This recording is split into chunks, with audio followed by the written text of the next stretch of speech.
أما بعد فإن خير الحديث كتاب الله فإن خير الهدي هدي محمد صلى الله عليه وسلم وشر الأمور محدثاتها وكل محدثة بدعة وكل بدعة ضلالة وكل ضلالة في النار. أما بعد فأعوذ بالله من الشيطان الرجيم. بسم الله الرحمن الرحيم. قال الله جل وعلا: يا نساء النبي لستن كأحد من النساء إن اتقيتن فلا تخضعن بالقول فيطمع الذي في قلبه مرض وقلن قولا معروفا وقرن في بيوتكن ولا تبرجن تبرج الجاهلية الأولى وأقمن الصلاة وآتينا الزكاة وأطعنا الله ورسوله انما يريد الله ليذهب عنكم الرجس یا اہل البیت ویطہرکم تطہیرا. سامعین محترم، سورہ احزاب کی یہ 2 آیات مبارکہ اللہ تعالیٰ ان میں ارشاد فرماتے ہیں کہ اے نبی کی بیویوں، تم عام عورتوں کی طرح نہیں ہو، تمہارا الگ سے ایک مقام ہے، تمہاری الگ سے ایک شان ہے. یا نساء النبی لستن کاحد من النساء ان اتقیتن، تمہیں اللہ کا تقوی اختیار کرنا ہے، اللہ سے ڈرتے رہنا ہے. فلا تخضعن بالقول، اور بات میں لچک پیدا نہیں کرنی ہے. فیطمع الذی فی قلبہ مرض، اس لیے کہ اگر بات میں لچک پیدا ہوگی تو تمہارا مخاطب اگر وہ دل کا مریض ہے، اگر اس کے دل میں برائی ہے سو وہ لالچ کر بیٹھے گا.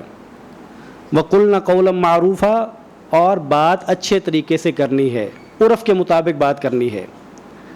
وقرن فی بیوتکن ولا تبرجن تبرج الجاہلیت الاولی، اور گھروں میں رہنا ہے اور جاہلیت کی طرح اپنی زیب و زینت کا اظہار نہیں کرنا ہے.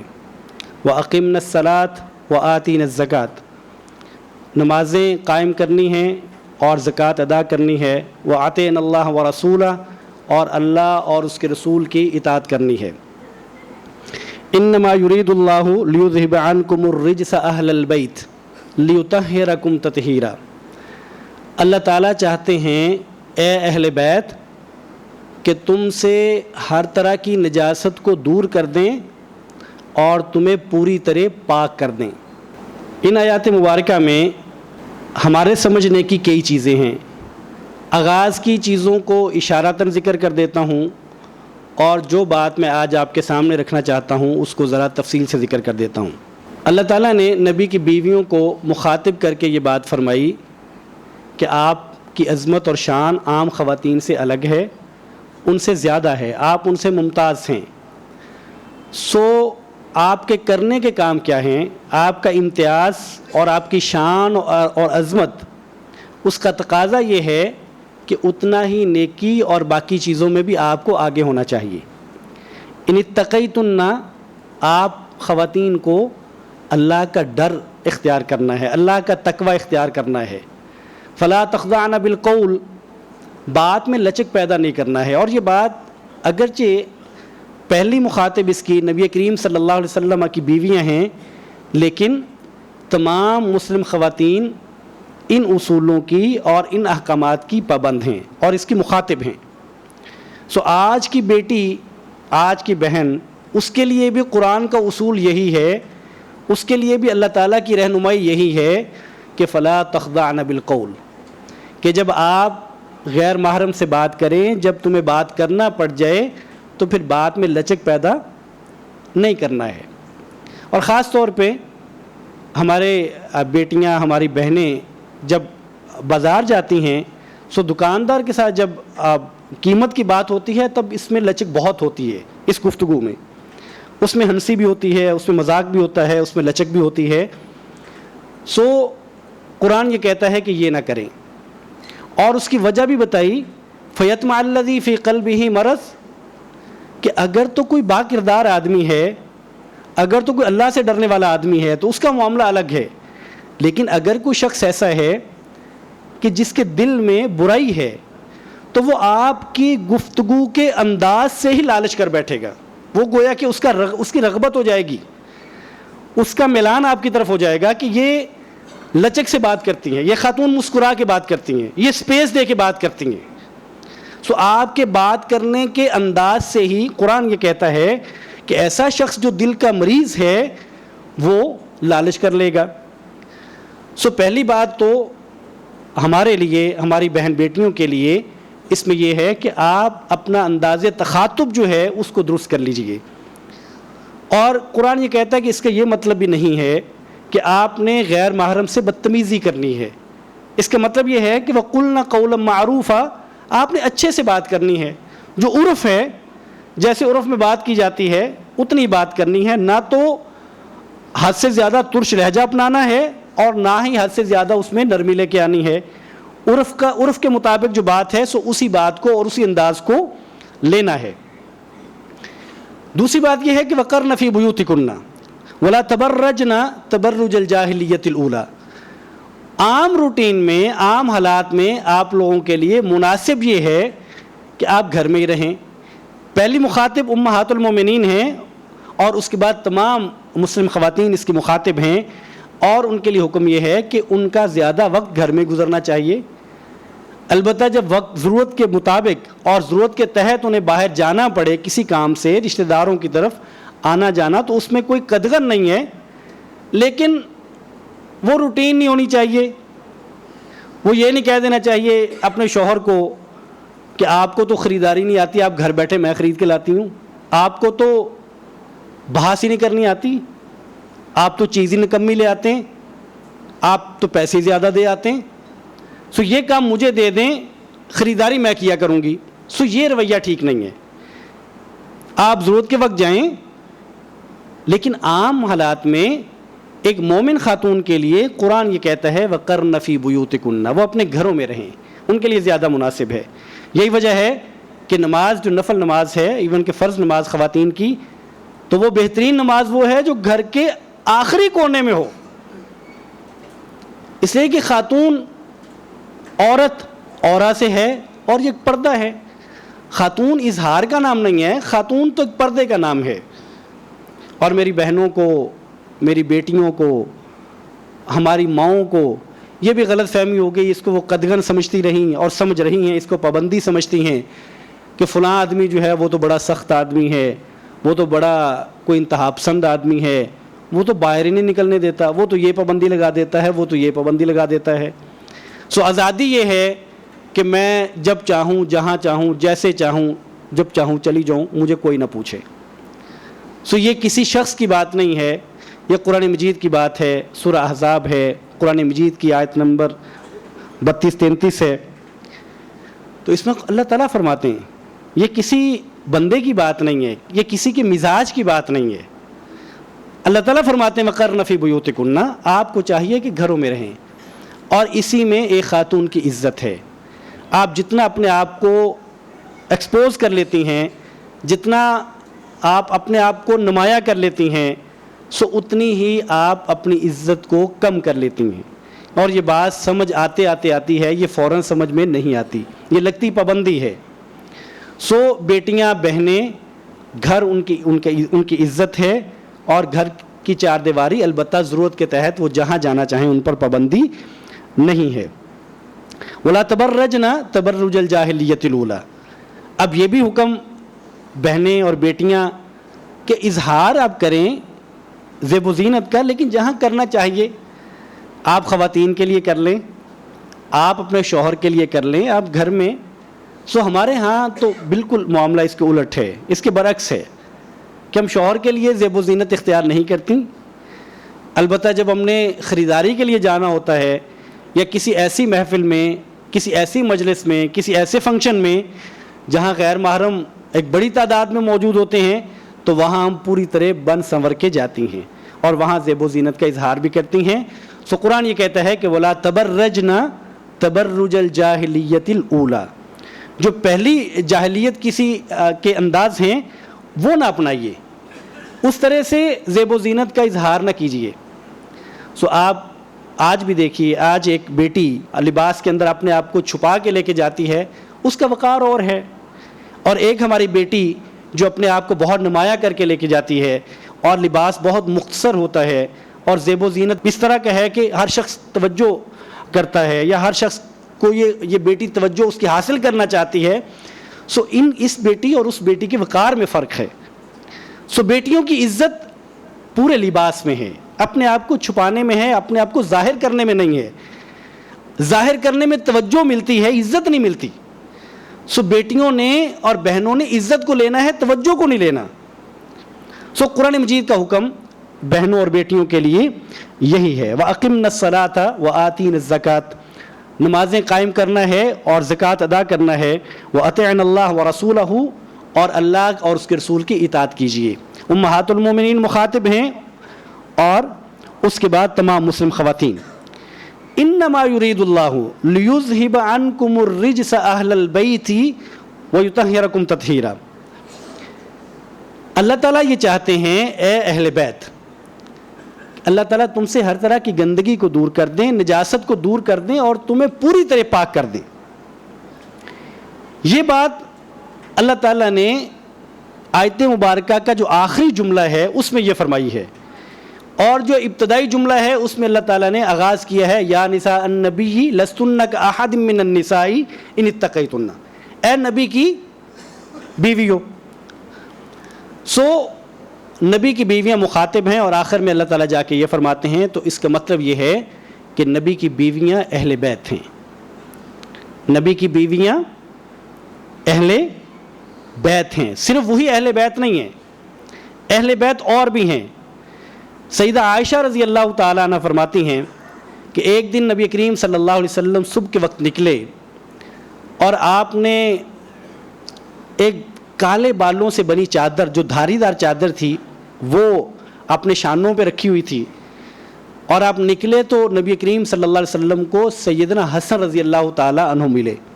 آپ نے ان کو اپنی چادر میں لے لیا. پھر نبی کریم صلی اللہ علیہ وسلم کو سیدنا حسین ملے رضی اللہ تعالیٰ عنہ, نبی کریم صلی اللہ علیہ وسلم نے ان کو بھی اپنی چادر میں لے لیا. پھر سیدہ فاطمہ رضی اللہ تعالیٰ عنہ ملی, ان کو بھی اپنی چادر میں لے لیا. پھر سیدنا علی رضی اللہ تعالیٰ عنہ ملے, ان کو بھی نبی کریم صلی اللہ علیہ وسلم نے اپنی چادر میں لے لیا.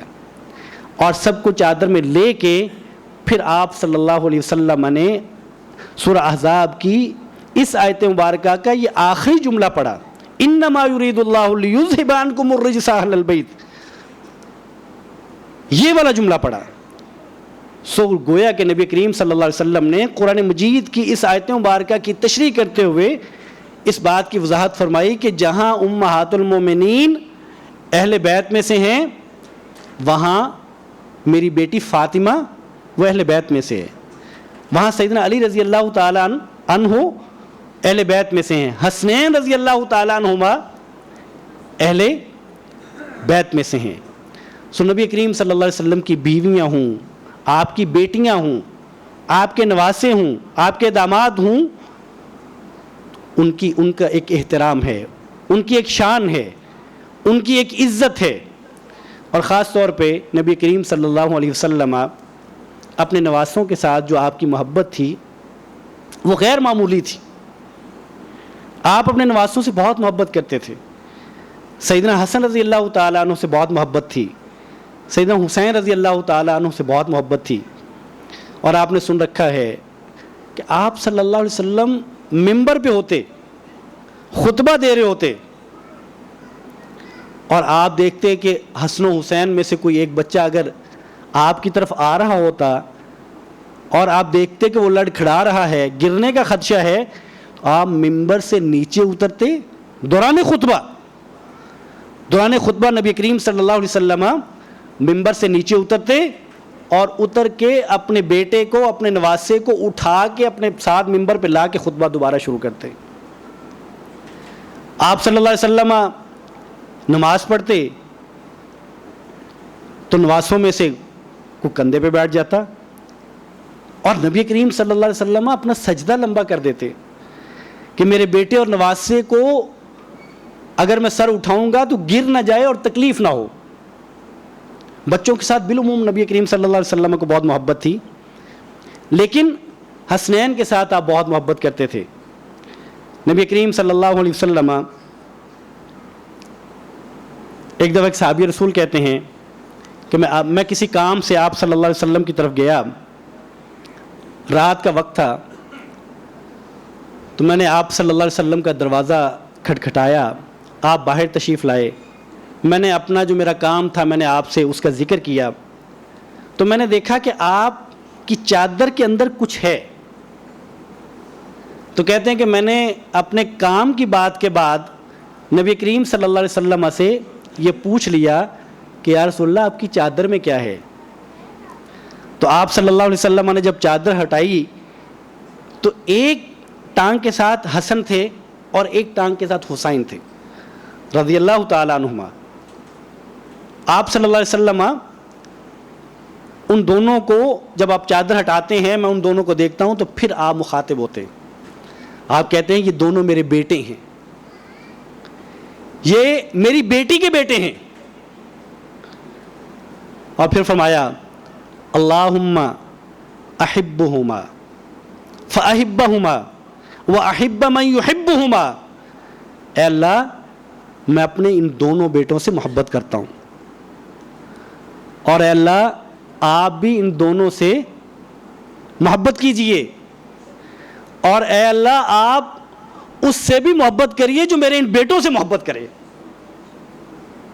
رضی اللہ تعالیٰ عنہما۔ تو نبی کریم صلی اللہ علیہ وسلم کے محبوب بیٹے ہیں، محبوب نواسے ہیں۔ سیدنا حسن رضی اللہ تعالیٰ عنہ آپ کے ساتھ منبر پہ موجود ہیں اور آپ خطبہ ارشاد فرما رہے ہیں، تو نبی کریم کبھی لوگوں کی طرف متوجہ ہوتے ہیں دوران گفتگو اور کبھی اپنے نواسے حسن رضی اللہ تعالیٰ عنہ کی طرف متوجہ ہوتے ہیں، اور پھر نبی کریم صلی اللہ علیہ وسلم نے فرمایا کہ ابن ھذا سید، میرا یہ بیٹا سردار ہے۔ حضرت حسن رضی اللہ تعالیٰ عنہ کی طرف اشارہ کر کے آپ نے فرمایا کہ ابن ھذا سید، میرا یہ بیٹا سردار ہے، اور میں اللہ سے امید یہ ہے کہ میرا یہ بیٹا، میرے اس بیٹے کی وجہ سے مسلمانوں کی دو جماعتوں کے درمیان میں اتحاد ہوگا۔ اور سیدنا حسن رضی اللہ تعالیٰ عنہ آپ جانتے ہیں کہ جب سیدنا علی رضی اللہ تعالیٰ عنہ کی شہادت ہوتی ہے اور اس کے بعد خلافت کا مسئلہ پیدا ہوتا ہے، تو اس وقت چونکہ یہ مسئلہ اس سے پہلے چلا آ رہا تھا، جب سیدنا عثمان رضی اللہ تعالیٰ عنہ کی شہادت ہوئی تب سے ایک مسئلہ پیدا ہو گیا کہ امیر معاویہ رضی اللہ تعالیٰ عنہ اور سیدہ عائشہ رضی اللہ تعالیٰ عنہ، ان کا خیال یہ تھا کہ جو وجہ بنے ہیں سیدنا عثمان کی شہادت کے، ان کو فوری لٹکایا جائے، ان سے بدلہ لیا جائے۔ سیدنا علی رضی اللہ تعالیٰ عنہ چونکہ امیر بنے، ان کا خیال یہ تھا کہ نہیں، مجھے مضبوط ہونے دیا جائے، اس معاملے کو بعد میں دیکھتے ہیں، اگر ابھی کروں گا تو شاید یہ مصلحت کے خلاف ہے۔ سو یہ معاملہ تب سے بگڑا، اور بگڑتے بگڑتے اتنا بگڑا کہ مسلمانوں کی دو جماعتیں ہو گئیں، اور یہ معاملہ یہاں تک بھی پہنچا جب سیدنا علی رضی اللہ تعالیٰ عنہ کی شہادت ہوئی تو ایک طرف سیدنا حسن رضی اللہ تعالیٰ عنہ ہیں اور ایک طرف سیدنا امیر معاویہ رضی اللہ تعالیٰ عنہ ہیں، ان کے ساتھ بھی ایک لشکر ہے اور ان کے ساتھ بھی ایک لشکر ہے۔ یہ شام کی طرف نکلتے ہیں اپنا لشکر لے کے سیدنا حسن رضی اللہ تعالیٰ عنہ، اور امیر معاویہ رضی اللہ تعالیٰ عنہ اپنا لشکر لے کے کوفہ کی طرف نکلتے ہیں، اور بعض روایات میں ہے کہ حضرت حسن رضی اللہ تعالیٰ عنہ کے ساتھ 40,000 لوگ تھے، بعض میں ہے کہ 70,000 لوگ تھے جو اس بات پہ بیعت کر چکے تھے کہ ہم آپ کے لیے جان دے دیں گے۔ آپ کے لیے جان دینے کا مطلب کہ آپ کی کاز کے لیے جان دے دیں گے۔ سو دوسری طرف بھی بڑا لشکر ہے، اور جب یہ لشکر آمنے سامنے ہوئے ہیں تب سیدنا حسن رضی اللہ تعالیٰ عنہ نے حضرت امیر معاویہ رضی اللہ تعالیٰ عنہ کو مخاطب کر کے کہا کہ میں دیکھ رہا ہوں کہ دونوں طرف مسلمانوں کی بڑی جماعتیں، بڑے لشکر ہیں اور ایک بڑی خون ریزی کا خدشہ ہے، سو میں اپنے معاملے میں خلافت سے دستبردار ہوتا ہوں رضی اللہ تعالیٰ عنہ۔ یہ کہنے کی بات ہے، کہنے میں بہت ہلکی بات ہے۔ آپ آج کو دیکھ لیجئے، آج جب ہم بات کرتے ہیں، یہ خلافت وہ خلافت بھی نہیں ہے، یہ خطے وہ خطے بھی نہیں ہیں، یہ حکمرانی وہ حکمرانی بھی نہیں ہے، یہ چھوٹے چھوٹے خطے ہیں. سو یہاں دیکھیے جب آپ کو اقتدار ملنا ہوتا ہے سو آپ سب کچھ رونت دیتے ہیں، کسی کی جان، کسی کا مال، کسی کی عزت، کسی کی آبرو، قانون، آئین، کسی چیز کا آپ خیال نہیں کرتے. بس آپ کو اقتدار ملنا چاہیے، اس کے لیے آپ کے نعرے، آپ کے وعدے وہ کیا تھے وہ چھوڑ دیں. جس بھی قیمت پہ اقتدار ملنا چاہیے وہ ملنا چاہیے. جب آپ کے پاس اقتدار نہیں ہوتا تو آپ کے نعرے اور ہوتے ہیں. جب آپ کو تھپکی کہیں سے ملتی ہے تو آپ کے سارے نعرے بدل جاتے ہیں. اقتدار اتنی بڑی چیز ہے. سو حضرت حسن رضی اللہ تعالیٰ عنہ لشکر بھی موجود ہے، بیعت کر چکے ہیں کہ جان دے دیں گے، لیکن سیدنا حسن رضی اللہ تعالیٰ عنہ نے نبی کریم صلی اللہ علیہ وسلم کی اس پیشین گوئی کو سچ ثابت کیا اور آپ نے دستبرداری کا اعلان کر دیا. حضرت امیر معاویہ سے کہا کہ میں نہیں لڑنا چاہتا، سو ہم آپ کے ہاتھ پہ بیعت کرتے ہیں، ہم آپ کو اپنا خلیفہ مانتے ہیں، ہم لڑیں گے نہیں. سو امیر معاویہ رضی اللہ تعالیٰ عنہ نے، جو تاریخی روایات میں موجود ہے کہ انہوں نے ایک صاف ورق پہ اپنے دستخط کر کے حضرت حسن کی طرف بھیج دیے رضی اللہ تعالیٰ عنہ کہ اگر آپ اتنی فراخ دلی کا مظاہرہ کرتے ہیں تو یہ میں اپنے دستخط کے ساتھ آپ کو یہ کاغذ کا ٹکڑا بھیجتا ہوں، جو اس پہ آپ شرائط لکھنا چاہیں لکھ دیں، دستخط میں نے پہلے کر دیے ہیں. سو حضرت حسن رضی اللہ تعالیٰ عنہ کی یہ قربانی ان کی عظمت اور ان کی شان پر دلالت کرتی ہے. پھر نبی کریم صلی اللہ علیہ وسلم نے حضرت حسین رضی اللہ تعالیٰ عنہ کے بارے میں فرمایا، یہ حسن درجے کی روایت ہے، فرمایا حسین منی وانا من حسین، کہ حسین مجھ سے ہے اور میں حسین میں سے ہوں. اور پھر نبی کریم صلی اللہ علیہ وسلم نے دعا کی کہ اے اللہ حسین سے محبت فرما. اور پھر آپ نے فرمایا حسین سبت من الاسباط، سبت نواسے کو بھی کہتے ہیں، قبیلے کو بھی کہتے ہیں، کہ گویا کہ حسین اپنی شخصیت میں خود سے ایک قبیلہ ہے. تو نبی کریم صلی اللہ علیہ وسلم سے اہل بیت کے بارے میں قرآن مجید میں اور احادیث میں جو ان کی عظمت ہے اور جو ان کی شان ہے اس میں بہت ساری روایات ہیں. امہات المومنین کو قرآن مومنوں کی مائیں کہتا ہے، وہ ہماری مائیں ہیں. یہ عظمت ہے، یہ اہل بیت کی شان ہے. اور نبی کریم صلی اللہ علیہ وسلم نے حضرت حسن رضی اللہ تعالیٰ عنہ اور حسین رضی اللہ تعالیٰ عنہ دونوں کے بارے میں فرمایا کہ میرے یہ دونوں بیٹے سیدہ شباب اہل الجنہ، کہ یہ دونوں اہل جنت کے نوجوانوں کے سردار ہوں گے. یہ عظمت کی بات ہے. اور نبی کریم صلی اللہ علیہ وسلم نے سیدہ فاطمہ الزہرا کے بارے میں فرمایا کہ فاطمہ جنت کی خواتین کی سردار ہوں گی. نبی کریم صلی اللہ علیہ وسلم نے سیدنا ابو بکر صدیق رضی اللہ تعالیٰ عنہ اور عمر فاروق رضی اللہ تعالیٰ عنہ دونوں کے بارے میں فرمایا کہ یہ دونوں اہل جنت کے بوڑھوں کے سردار ہوں گے. اب ظاہر ہے جنت میں بوڑھے تو نہیں ہوں گے نا، جنت میں تو سب لوگ نوجوان ہوں گے. سو وہ لوگ جو بڑھاپے میں فوت ہوئے ہوں گے اور جنت میں جائیں گے، گویا کہ ابو بکر صدیق رضی اللہ تعالیٰ عنہ اور عمر فاروق رضی اللہ تعالیٰ عنہ یہ دونوں صحابی رسول ان کے سردار ہوں گے. سو یہ عظمت کی بات ہے، یہ شان کی بات ہے. اور مسلمان ہے کہ وہ یہاں تفریق کر کے بیٹھا ہے، مسلمان ہے کہ وہ حسن رضی اللہ تعالیٰ عنہ اور حسین رضی اللہ تعالیٰ عنہ کی فضیلت تو بتاتا ہے، لیکن سیدنا ابو بکر صدیق اور عمر فاروق کی فضیلت نہیں بتاتا، بلکہ اس کو مناسب لگتا ہے الیاذ باللہ کہ وہ ان کی گستاخی کرے، جبکہ نبی کریم صلی اللہ علیہ وسلم ان تمام کی شان بتاتے ہیں، ان تمام کی عظمت بتاتے ہیں. سو ایک مومن اور ایک مسلم اس کا یہ رویہ نہیں ہے کہ اس کے پاس صحیح احادیث موجود نہ ہوں، اس کے پاس قرآن مجید میں سے دلائل اس کو میسر نہ ہوں اور وہ تاریخ اٹھائے اور وہ تاریخ جو رتب و یابس سے بھری پڑی ہے اس کو اٹھا لے اور اس کی بنیاد پہ وہ تان کرنا شروع کر دے. وہ کسی کو سچا کہے, کسی کو جھوٹا کہے, کسی کو حق بتائے, کسی کو باطل کہے, اپنی تعبیر کرے, اپنی تشریح کرے اور وہ گستاخیاں کرے. ایک مومن کا رویہ یہ نہیں ہے. صحابہ کے بارے میں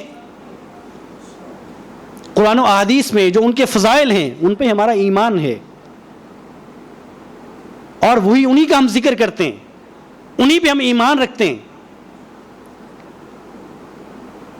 لیکن کسی کی گستاخی, کسی کی شان میں کمی, یہ تو آپ کو کہیں سے نہیں ملتا. یہ آپ کس بنیاد پہ کرتے ہیں؟ اور آپ کو اس بات سے کیوں ڈر نہیں لگتا کہ آپ کا اس بات پہ مواخذہ ہو سکتا ہے اللہ کے ہاں؟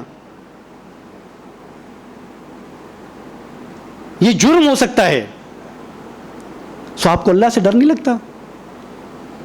وہ صحابہ کرام جو نبی کریم صلی اللہ علیہ وسلم کے دائیں بائیں رہے, میں نے آپ کو اپنے پچھلے خطبہ میں بتایا کہ میں ابو بکر عمر یہاں گئے, میں ابو بکر عمر یہاں سے آئے, میں ابو بکر عمر یہاں داخل ہوئے, میں ابو بکر عمر یہاں سے نکلے. مطلب اتنا ساتھ, جگہ جگہ پہ ساتھ ہیں. آج آپ ان کی شان میں گستاخی کرتے ہیں اور گستاخی بھی آپ اہل بیت کو بنیاد بنا کے کرتے ہیں. الیاذ باللہ. یعنی آپ گستاخی کرتے ہوئے بھی آپ کا دعویٰ یہ ہے کہ آپ کو اہل بیت سے محبت ہے, اور یہ تمام لوگ اہل بیت سے محبت کرنے والے تھے. یہ وہ لوگ تھے جب غنیمت کا مال آتا, جب کبھی کوئی تقسیم ہونا ہوتا, جب کبھی وظائف مہیا ہونے ہوتے, تو یہ بطور امیر المومنین کے سب سے پہلے نبی کریم صلی اللہ علیہ وسلم کے رشتہ داروں کو دیتے. یہ ان سے محبت کرنے والے تھے, اہل بیت ان سے محبت کرنے والے تھے. سو ایک مسلمان کو ان تمام سے محبت کرنا ہے, اور یہ رویہ درست نہیں ہے کہ آپ آدھوں سے محبت کریں اور آدھوں کی گستاخی کریں. یہ ایک مسلمان کا رویہ نہیں ہے. سو نبی کریم صلی اللہ علیہ وسلم کے نواسے اور نبی کریم صلی اللہ علیہ وسلم کی بیٹی اور آپ کی ازواج, ان تمام سے محبت ایک مسلمان کے ایمان کا حصہ ہے. وہ تمام ہستیاں لائق تکریم ہیں.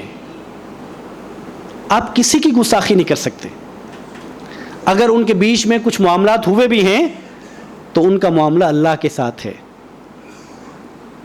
اگر ان کے بیچ میں کچھ معاملات ہوئے بھی ہیں تو اس کے باوجود قرآن مجید کہتا ہے رضی اللہ عنہم ورضوا عنہ, اس کے باوجود کہ اللہ ان تمام سے راضی ہے اور وہ اللہ سے راضی ہیں.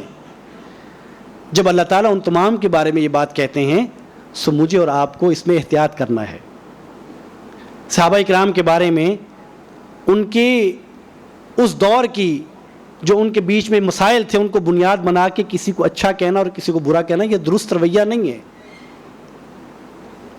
بہر صورت حسنین رضی اللہ تعالیٰ عنہما نبی کریم صلی اللہ علیہ وسلم کے محبوب تھے اور یہ ہمارے محبوب ہیں. ان سے محبت کیے بغیر ہمارا ایمان کامل نہیں ہے.